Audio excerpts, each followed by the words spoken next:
a poison that isn't accumulated. It does its damage in milliseconds. You take a breath. In fact, I've had patients only had 2 or 3 breaths of hydrogen sulfide. Wow. And then so it doesn't down get to accumulated in the 50% body. of what well, it isn't like mercury or lead. It goes in the cells, and the cells get leaded. You inhale it, it causes the damage, and that's that. And then you exhale it, pretty much. It's gone. Yeah, it's gone. It's combined. Yeah, It's yeah, so yeah. chemically active. Yeah. Chlorine the same way. Right. We've done experiments. We did the experiments with formaldehyde, which is another small molecule. It's CHO. It's 1 carbon, 2 oxygens, and a hydrogen. And it just is gone. We labeled it with carbon-14 and would have the rats inhale it. So this is a valid way of treating, but you have to have then the right material to go into the brain.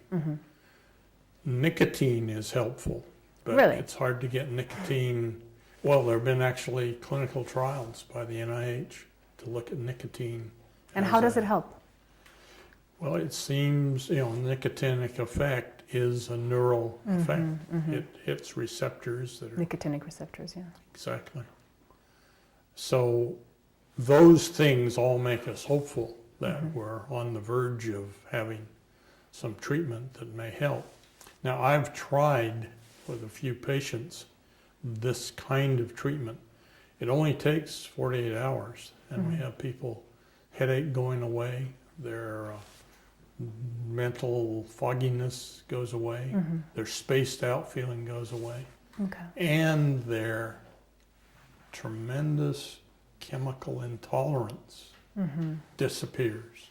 When you say chemical intolerance, what do you mean? Well, I can't stand being around someone with perfume or smelling diesel on the freeway, or these things you put on your wall to give aromas.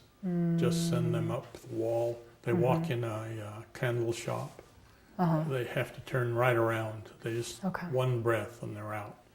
So once you're exposed and you live in a vicinity of a CAFO and you inhale hydrogen sulfide, after you move away, it's not a matter of your body getting rid of the stuff from your body. It's just a matter of your body healing all the organs or organ systems that were damaged. In the brain. And does the function recover 100% ever? It gets close, but that's less than 5% of people. So 95% of people are permanently affected. Yeah. Even the people we've had move out before they were, I would say, badly hurt, moderately badly hurt.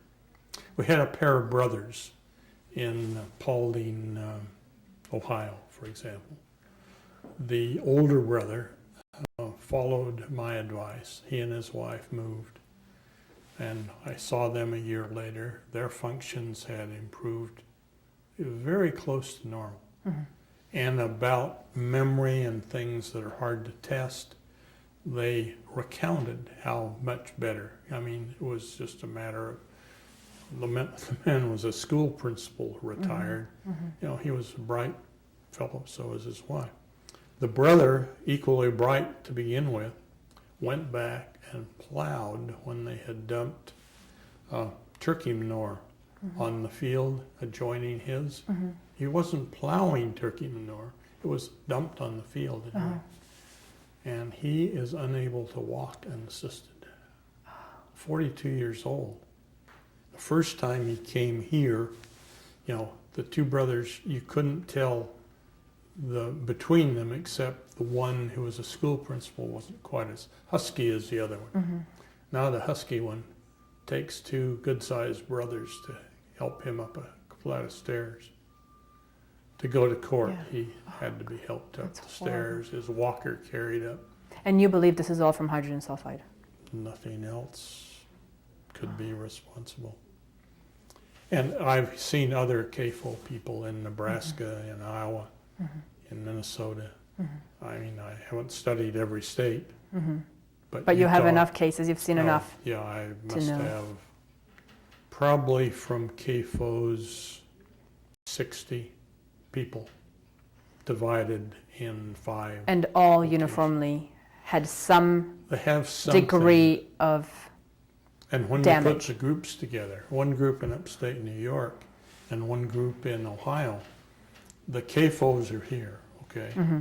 And then there are big dairies right, or cattle feedlots right. on the outer range. Mm-hmm. Well, it's very difficult to distinguish. Which one I is causing what? Yeah. think that it's even possible.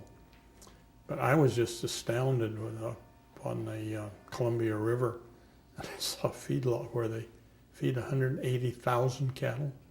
Oh my God. I mean, 18,000 is about Yes. 10 times as many cattle as I could conceive of. Mm-hmm. 180,000 cattle in one place. And I bet the one time. neighbors of that facility were affected. Well, it's a pretty desolate area now. I don't know. What's Everybody moved away. Yeah.